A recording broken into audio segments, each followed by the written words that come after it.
Hello, what's up guys? For today's video, gagawa tayo ng 24 volt setup gamit itong LiPo4 na Gentai 12.8 volts 100 EH.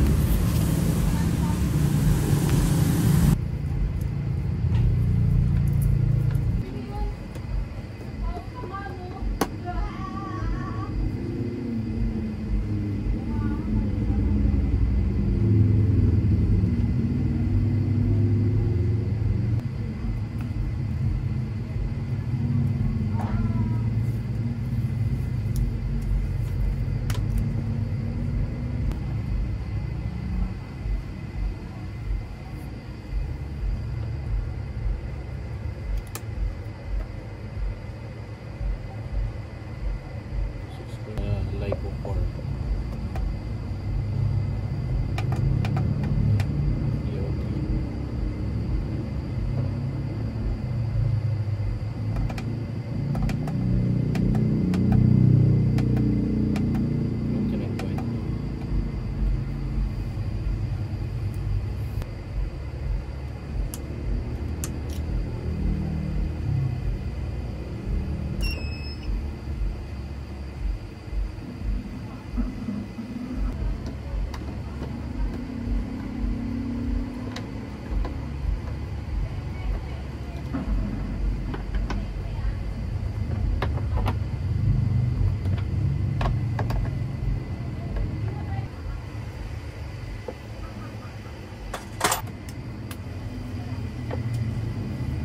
Okay, so ito yung ating 24 volt setup gamit itong Gentai power na 12.8 volts 100 ampere hour.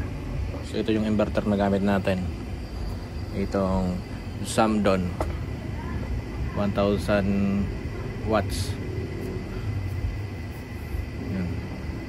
So papaganahin natin dito itong 0.5 HP na aircon.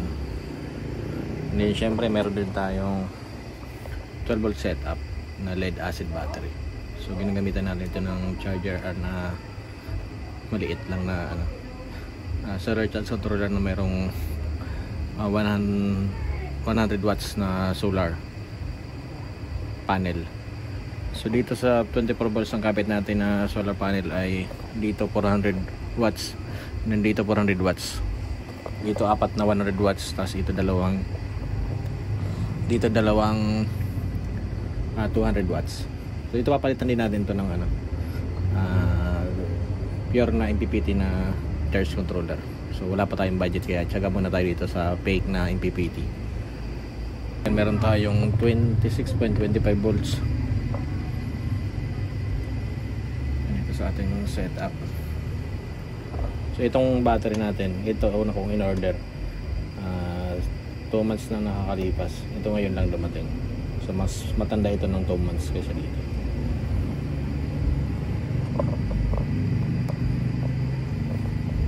So ang gastos natin dito sa ating setup, ito sa 24 volts halos umabot na ng 45,000 o kulang-kulang 50,000 lahat-lahat ang gastos natin ito sa ating solar setup. Yung mga taginting na 50,000 pag kinompute natin. So try natin paganahin yung aircon, lipat natin.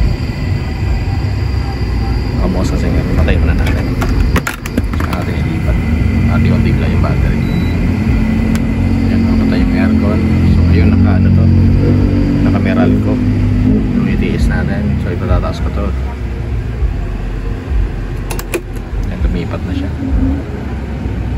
Try natin i-buhay yung aircon. Ayan, i-open natin yung aircon. Ayan, 200 na, 406 agad. So bumagsak yung voltage natin sa 25.4.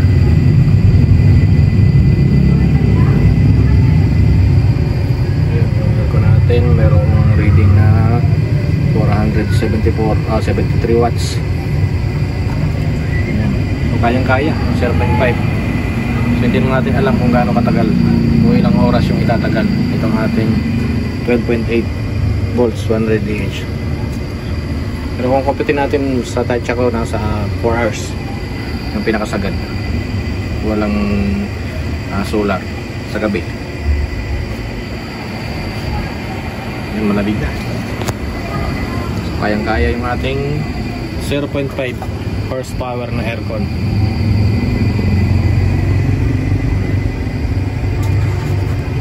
So ito din yung sa 12 volts natin. Buksan na natin.